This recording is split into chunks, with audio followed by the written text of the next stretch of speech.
Fala galera do Aretejus, tudo bem com vocês? Bom, dicas finais para a prova prática profissional da OAB, segunda fase, galera gabaritando direito civil e processo civil. Vamos com tudo, pessoal, vamos otimizar o seu estudo. Como eu sempre digo em sala de aula, otimizar o estudo é fundamental. Às vezes vale mais 30 minutinhos de aula do que aquelas aulas longas e cansativas de 3 horas, 4 horas, 5 horas. Eu preciso aqui ponto de partida das nossas dicas da segunda fase. Vamos cumprir a promessa? Vamos aprovar mais em civil e processo civil do que penal? Foi a aposta que eu fiz com a galera e nós vamos ganhar rumo ao 100% de aprovação. Então, segunda fase está aí, o que eu preciso de vocês? Ponto de partida, pessoal. Você tem que ter em mente que o nosso Código Civil e o nosso Código de Processo Civil, eles são operacionais. O que isso significa? Eles estão prontos para te ajudar. Sim, sim. Se você conhecer o código, você tem que ter em mente que a grande maioria das questões, elas estão dispostas expressamente no nosso código. Se não expressa, o nosso código te indica o início de resposta. Por isso, em sala de aula, nós trabalhamos de forma exaustiva o conhecimento do código. Pô, pessoal, por favor, não se esqueçam. Conhecer o Código Civil, conhecer o índice, parte geral das pessoas, pessoa física, pessoa jurídica, bens, domicílio, teoria dos fatos jurídicos. Caiu uma questão de defeito do negócio jurídico, vai direto ao ponto, otimize. Caiu erro, defeito do negócio jurídico do tipo vício do consentimento, caracterizado pela falsa percepção da realidade. Qual é a consequência jurídica? A anulação do negócio, salvo se a outra parte se dispor a reexecutar o negócio da forma que a outra parte pretendia e assim por diante. Todas as consequências jurídicas estão lá. Caiu lesão, caiu estado de perigo, caiu defeito do negócio jurídico do tipo vício social, ou seja, fraude contra credores. Está tudo no código, pessoal. Prescrição e decadência. O código, ele é claro, é fácil, você não pode errar esse tipo de questão. Caiu obrigações, contratos em espécie. Abra o índice do código, vai direto ao ponto, pô! Nós trabalhamos em sala de aula, todas as questões que caíram de sucessões estavam lá no código. Você não pode errar isso. Tá lá. Caiu união estável, tá no código. Caiu alguma regra de testamento, tá no código. Beleza. Esse é o ponto de partida. Mesma coisa quanto ao Código de Processo Civil. Show de bola? Qual é o meu maior medo? Lembra? O meu maior medo é a peça. É a peça. Mas vocês não podem se esquecer que quem erra a questão também perde ponto. Então, abriu a prova, vai direto na questão, mata aquela questão fácil e depois controle o tempo para que você realize uma peça de forma fantástica. Uma peça na qual que você vai garantir a sua pontuação necessária para ser aprovado. Professor, mas eu tô com medo de errar a peça. Calma. Poxa, nós trabalhamos, nós não vamos errar essa peça. Ponto de partida. Você vai grifar quem é o seu cliente. Grifou quem é o seu cliente ali. Não se esqueça de verificar qual é o momento processual ou o momento pré-processual. Se o seu cliente te procurou para você resolver o problema dele e não há nenhuma menção de processo em curso, é petição inicial. Não há erro aqui. E daqui a pouquinho nós vamos ver, de forma otimizada, algumas dicas de petição inicial. Pois bem, o seu cliente, ainda dentro da questão, te procura. E a questão traz a palavrinha-chave que o seu cliente foi citado em uma ação. Poxa, pessoal, qual é a peça aqui? É contestação. Sem dúvida alguma é contestação. Pois bem, você está lendo a questão. Aí a questão te conta que fulano ingressou com ação contra Beltrano, Beltrano citado, foi em audiência, não teve acordo, apresentou contestação, réplica, audiência de instrução, debates e julgamentos, o juiz prolata a sentença contrária à pretensão do seu autor. Seu autor é intimado da sentença. Qual é a peça? Apelação. Não há dúvida aqui, pessoal. Lembrem-se sempre, quem é o meu cliente? Momento pré-processual ou momento processual? Dentro do momento processual, palavrinhas-chave, citação, não teve acordo em audiência, sempre contestação. Teve a sentença, intimado da sentença, apelação. Professor, e naquela hipótese em que a questão conta que já houve a interposição de apelação e o meu cliente é intimado, já caiu isso, contra razões em apelação. Poxa, nós vamos errar esse tipo de questão? Não dá para errar esse tipo de questão. Ah, professor, está contando a historinha e dentro da historinha o meu cliente tem uma decisão interlocutória desfavorável. Ele pediu tutela antecipada e o juiz não concedeu. Olhem só, qual é o recurso aqui? Agravo de instrumento. Mas o que nós falamos tanto em sala de aula? Embora o rol do artigo 1015 seja de taxatividade mitigada, conforme o STJ já decidiu e nós trabalhamos isso, não se esqueçam, caiu uma decisão no curso do processo que não é sentença e que contraria os interesses do seu cliente, que está grifado. Você vai no 1015 e veja, por favor, se dessa decisão cabe agravo de instrumento. Perfeito? É muito difícil em civil cair mandado de segurança, porque essa peça ela está reservada muito mais lá para ser área de direito constitucional, pode cair, ser cobrada em alguma relação ali do direito administrativo constitucional e assim por diante.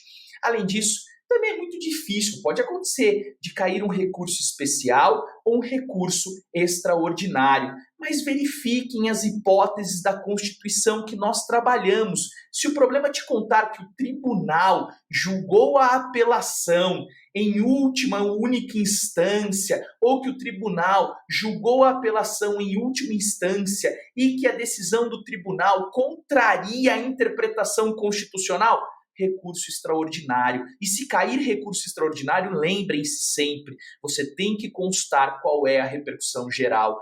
E se cair que violou interpretação de lei federal, aí recurso especial.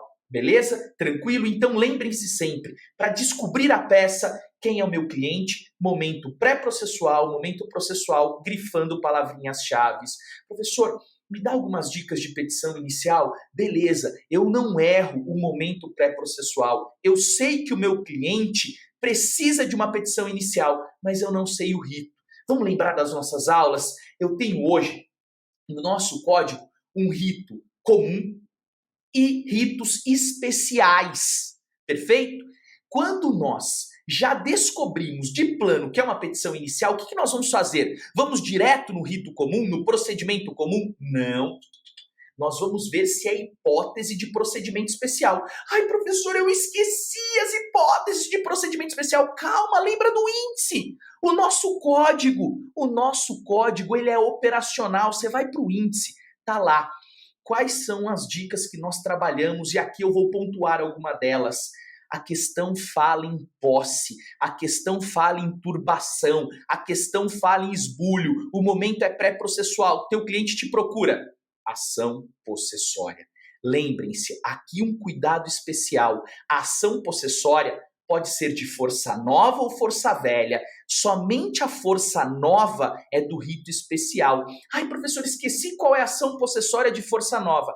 É aquela na qual a turbação ou o esbulho data de menos de ano e dia. Não é a posse que é menos de ano e dia. Aqui, para descobrirmos se a ação é de força nova, a turbação ou o esbulho data menos de ano e dia. Então a questão te conta que o cara invadiu a sua posse há 3 meses. Ação de força nova. Se a turbação ou o esbulho datar mais de ano e dia, aí é rito comum. Ação de força velha. Qual a diferença mesmo, professor? Trabalhamos isso e fiz junto com vocês.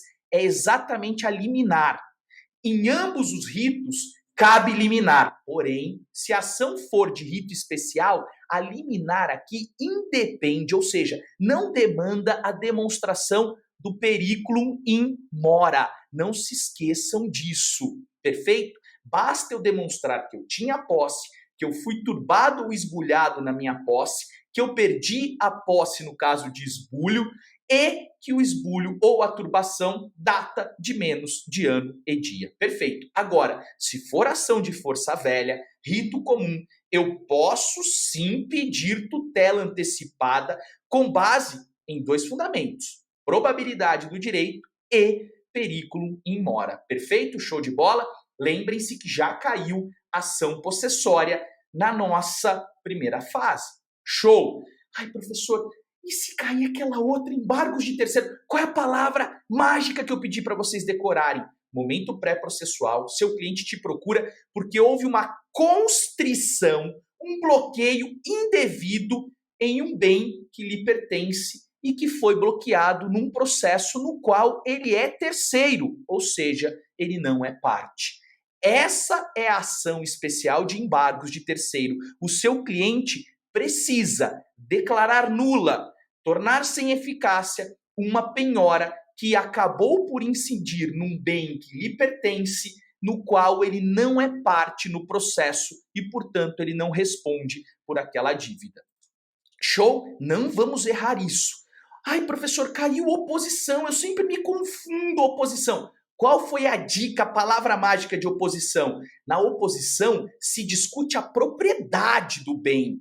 Nos embargos de terceiro, eu alego a nulidade de uma constrição, porque o meu bem, não estou discutindo. Aqui o bem é meu já, não há dúvida quanto a isso. O bem é meu. Na oposição, não. Na oposição, A e B estão discutindo a propriedade de um bem. Eu, terceiro, digo, opa, esse bem não é seu, nem é teu. Esse bem é meu. Se eu busco discutir a propriedade de um bem e não a constrição irregular, eu vou ingressar com a ação especial, de procedimento especial, denominada ação de oposição. Show!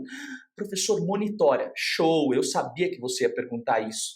A monitória, a diquinha é: consta lá que existe uma dívida que está certificada em um documento escrito. Essa dívida é líquida, ela é certa, mas esse documento escrito não tem força de título executivo extrajudicial. Portanto, você utiliza a ação monitória. Professor, dá um exemplo, aquele exemplo que eu dei em aula. Cheque prescrito, ou um documento que certifica um determinado valor, torna esse valor líquido e certo, porém não tem força de título executivo extrajudicial. Show de bola? Essas são as mais importantes ações do procedimento especial. Ah, professor, pode cair consignatória? Claro que pode. Na consignatória, eu não sei quem é o credor. O credor não quer receber a dívida. Ou ainda existe dúvida se o credor é X ou Y, eu entro com a consignatória. Ai, professor, eu fico inseguro. Não precisa. Lembra sempre do índice. Vai fazendo checklist no índice. Não é ação possessória, não é ação monitória, não é oposição, não é embargos de terceiro, não é ação consignatória. O que é então? É uma ação de obrigação de fazer. Show de bola! Procedimento comum. Você vai lá no procedimento comum e ingressa com a famosa ação de obrigação de fazer. Lembrem-se sempre que no procedimento comum eu tenho lá iniciando-se a petição inicial no artigo 319 do Código de Processo Civil. Só que é o artigo 318 que vai introduzir o procedimento comum. Show de bola? Dica fundamental de petição inicial. Não se esqueçam, o 319 é o nosso soldado, como eu dizia em sala de aula. Ele é que vai ser um instrumento para a nossa vitória. A nossa petição inicial tem que conter o 319. Ai, professor, mas é procedimento especial. Não tem problema.